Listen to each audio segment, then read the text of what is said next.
Hello everyone, my name is Tina Patidar. आज हम पढ़ेंगे क्लास 9th की सोशल में इकोनॉमिक्स का first chapter the story of village Palampur. एक विलेज है बच्चों पालमपुर, जिसकी हम कल्पना कर रहे हैं कि वहाँ के लोग कैसे हैं, वहाँ के लोग कैसे जीवन यापन करते हैं और वो अपनी ज़रूरतों का सामान कहाँ से प्राप्त करते हैं। तो चलो, अपना फर्स्ट टॉपिक है ओवरव्यू। इसमें हम देखेंगे बच्चों कि वहाँ का रहन सहन कैसा है, उसको शॉर्ट फॉर्म में हम देखेंगे। जैसे the purpose of the story is the introduce, यानी कि हम इस स्टोरी का इंट्रोड्यूस कर रहे हैं। तो जैसे फर्स्ट है production and this we do through story of a hypothetical village called Palampur, यानी यहाँ के जो लोग हैं वो कौन से प्रोडक्ट का प्रोडक्शन करते हैं और उससे अपना जीवन यापन करते हैं। Farming is the main activity in the Palampur.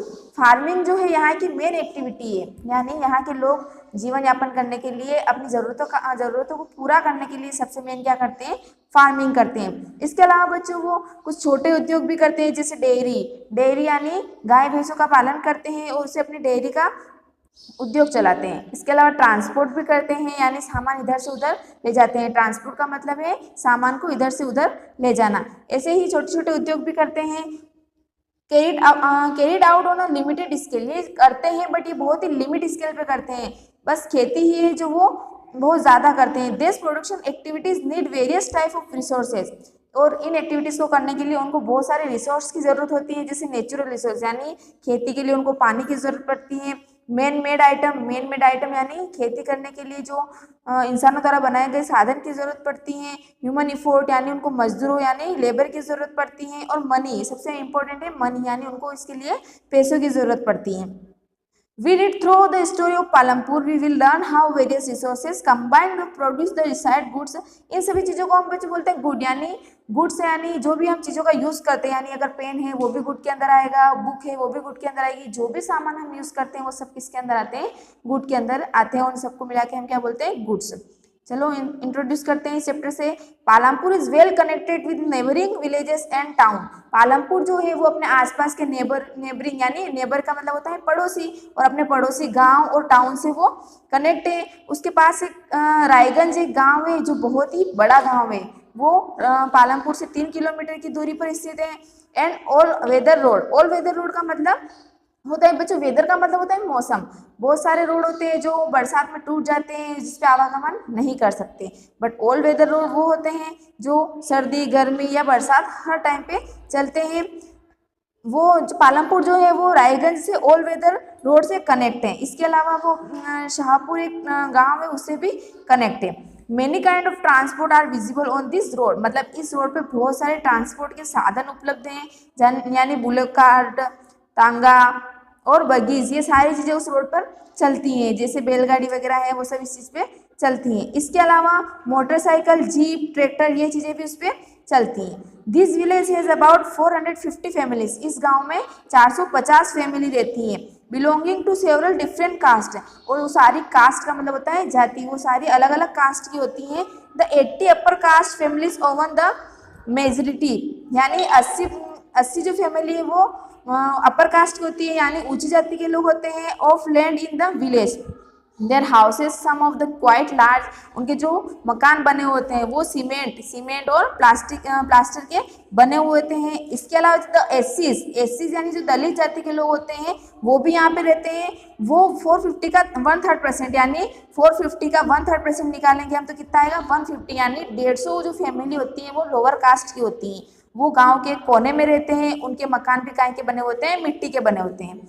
और इसके अलावा इलेक्ट्रिक कनेक्शन, यहाँ इस गांव का इलेक्ट्रिक कनेक्शन है वो भी रहता है इसमें, जिससे इस इलेक्ट्रिक पावर से वो ट्यूबवेल वगैरह चलाते हैं और अपने खेतों की सिंचाई करते हैं। इसके अलावा यहाँ पे 2 प्राइमरी स्कूल यानी 2 प्राइमरी स्कूल है, 1 हाई स्कूल, एक हाई स्कूल है और एक प्राइमरी हेल्थ सेंटर है। इसके अलावा गवर्नमेंट एंड प्राइवेट डिस्पेंसरी का मतलब होता है बच्चों मेडिकल, यहाँ पे एक प्राइवेट मेडिकल भी है। The description above show that Palampur has fairly well developed system of road transport। इससे अपन को क्लियर होता है कि ये पालमपुर जो गांव है वो वेल डेवलप्ड है, यानी अच्छा तरक्की कर चुका है। वहाँ पे रोड है, ट्रांसपोर्ट है, इलेक्ट्रिसिटी है, इरिगेशन का मतलब होता है बच्चों सिंचाई, यहाँ भरपूर सिंचाई के साधन है। यहाँ स्कूल है, हेल्थ सेंटर है, ये सारी फैसिलिटी यहाँ पर अवेलेबल है। The story of Palampur and imaginary village. ये एक इमेजिन, इस गांव को हम इमेजिनरी कर रहे हैं कि ये गांव कैसा होगा। तो इसके बारे में हम पढ़ते हैं। फर्स्ट है इसका ऑर्गेनाइजेशन ऑफ प्रोडक्ट, मतलब प्रोडक्ट का ऑर्गेनाइजेशन कैसा होता है। तो the aim of production, aim का मतलब होता है बच्चों लक्ष्य, मतलब इन प्रोडक्शन को पूरा करने के लिए जो हमारा लक्ष्य है कि हमें क्या क्या प्रोडक्ट चाहिए उसके बारे में हम पढ़ेंगे। तो there are 4 requirement for production of goods and service. 4 main requirement होती है इन प्रोडक्ट को पूरा करने की। जो फर्स्ट अपनी है, the first requirement is land. Land का मतलब होता है बच्चों जमीन, यानी इसको पूरा करने के लिए सबसे जरूरत है लैंड। यानी अगर हम कोई बिजनेस कर रहे हैं, खेती कर रहे हैं, तो उसमें लिए सबसे पहले क्या यूज होगी, लैंड यानी जमीन। तो हमें सबसे पहले जमीन की जरूरत होगी, लैंड की जरूरत पड़ेगी। The second requirement is labour. Labour यानी मजदूर, जो लोग काम करते हैं खेतों में, फिर हमें उनकी जरूरत पड़ेगी। Some production activities require highly educated workers to perform the necessary task. किसी किसी चीज़ में बहुत ज़्यादा वर्कर की ज़रूरत पड़ती है और कुछ चीज़ें कम वर्कर में पूरी होती है। जैसे डेयरी उद्योग है, उसमें इतने वर्कर ज़रूरत नहीं, इतने लेबर की ज़रूरत नहीं पड़ती। बट जो खेती है, अगर वो ज़्यादा है किसी के पास, उसको बहुत ज़्यादा वर्कर की ज़रूरत पड़ेगी। The third requirement is physical capital, that is various inputs requirement every stage during production. Physical capital यानी बच्चों जिसको हमें अपने प्रोडक्ट को बनाने के लिए जिन जिन चीज़ों की ज़रूरत पड़ती है, चाहे वो मेन हो, चाहे मेन लोगों के द्वारा बनाए हुए सामान हो, वो सारे फिजिकल कैपिटल के अंदर आते हैं। फिजिकल कैपिटल भी 2 पार्ट में होता है। जैसे ए है टूल्स, मशीन्स, बिल्डिंग्स, मतलब फिजिकल कैपिटल के अंदर आता है टूल्स यानी सामान जिसका हम यूज़ कर रहे हैं, मशीन यानी जिन मशीनों का हम यूज़ कर रहे हैं, और बिल्डिंग्स मतलब जिन बिल्डिंग्सों के अंदर हम वर्क कर रहे हैं, यानी डेयरी उद्योग कर रहे हैं या फिर कोई भी कारखाना चला रहे हैं, ये सारी चीज़ें इसके अंदर आती हैं।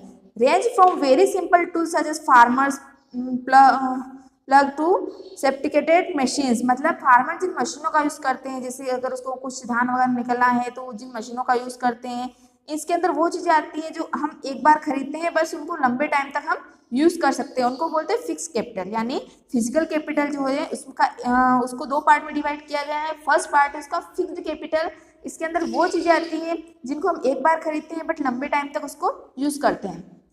सेकेंड है raw material and money in hand. Raw material और मनी मतलब हमको फिर क्या किसकी जरूरत पड़ेगी, पैसे की जरूरत पड़ेगी, और इसको बनाने के लिए हमें मजदूरों की जरूरत पड़ेगी। Required a variety of raw material such as the yarn, यानी अगर हम कपड़ा बना रहे हैं, कपड़ा बनाने के लिए किसकी जरूरत पड़ेगी, हमें रुई की। तो वो हम अगर कपड़ा बना रहे हैं तो उसका एक बार ही यूज होगा। अगर हमें नया कपड़ा बनाना है तो उसके लिए हमें नई रुई लेनी पड़ेगी। इसको बोलते हैं वर्किंग कैपिटल, यानी वो उसी टाइम यूज आती है। तो हमारा जो फिजिकल कैपिटल है वो 2 पार्ट में डिवाइड हुआ, फिक्स्ड कैपिटल और वर्किंग कैपिटल। इसके लिए आगे चलते हैं। There are 4th requirement to you, we need knowledge and enterprises to be able to put together land, labour and physical capital produce. मतलब इन सारी चीज़ों को मिला के आप अपना जो प्रोडक्ट है वो आसानी से बना सकते हो। मतलब अगर आपके पास ये सारी चीज़ें अवेलेबल हैं तो आप अपना प्रोडक्ट आसानी से बनाते हो। इसके अलावा आता है every production is organised by combining land, labour, physical capital and human capital which are know as factor of production. इन सारी चीज़ों को मिलकर क्या बोलते हैं, फैक्टर्स ऑफ प्रोडक्शन, यानी प्रोडक्शन के फैक्टर। अब उनको प्रोडक्ट को बनाने के लिए, प्रोडक्शन करने के लिए किन किन फैक्टर की जरूरत पड़ती है, वो सारे मिलकर एक ग्रुप बनाते हैं, इसको बोलते हैं factor of production. As well we read through the story of Palampur, we will learn more about the first 3 factor of production. इसके अलावा हम आगे पढ़ेंगे इस स्टोरी के बारे में। अगला आता है फार्मिंग इन पालमपुर, मतलब पालमपुर गांव में जो खेती होती है उसके बारे में हम पढ़ेंगे। फर्स्ट है लैंड इज फिक्स्ड, तो farming is the main production activity in Palampur. 75% of the people who are working are depended on farming, मतलब यहाँ के जो 75% लोग हैं वो खेती पर डिपेंड है, फार्मिंग पर डिपेंड है।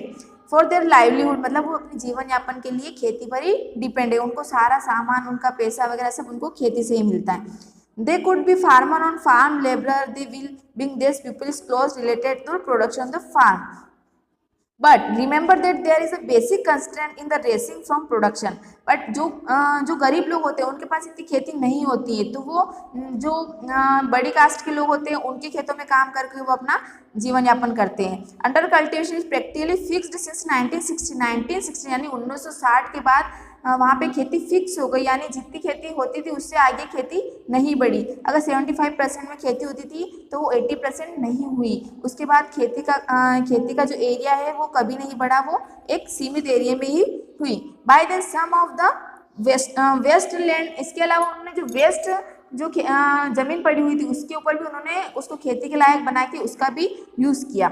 इन the village has been converted the cultivate land, there exist no further scope in increase farm production. उसके बाद उस खेती में कोई भी स्कोप नहीं था, मतलब आगे खेती नहीं बढ़ी, वो एक लिमिट तक ही सीमित रही। इसके बाद अपना आता है, is there a way one can grow more for the same land, क्या हम वहाँ के लोग एक ही खेत पर 2-3 तरह की फसलें उगाते थे? इसके बारे में हमें पता चलेगा।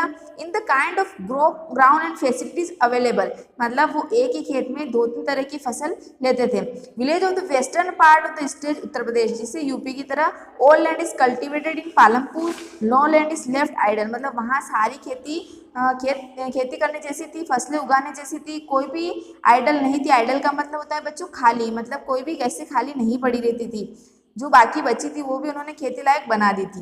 ड्यूरिंग द रेनी सीजन में भी वहाँ फसलें होती थी, जिसको हम बोलते हैं खरीफ की फसल, मतलब बरसात में जो फसल उगाई जाती है उसे खरीफ की फसल बोलते हैं। उस टाइम पे वो लोग ज्वार और बाजरा बोते थे। Their plants are used as cattle feed, वो गाय भैंसों के खाने के लिए भी यूज होती थी और लोग भी उनको खाने के लिए यूज करते थे। It is followed by cultivation of potatoes between October and December, और अक्टूबर और दिसंबर में वो क्या उगाते थे? पोटेटो यानी आलू उगाते थे।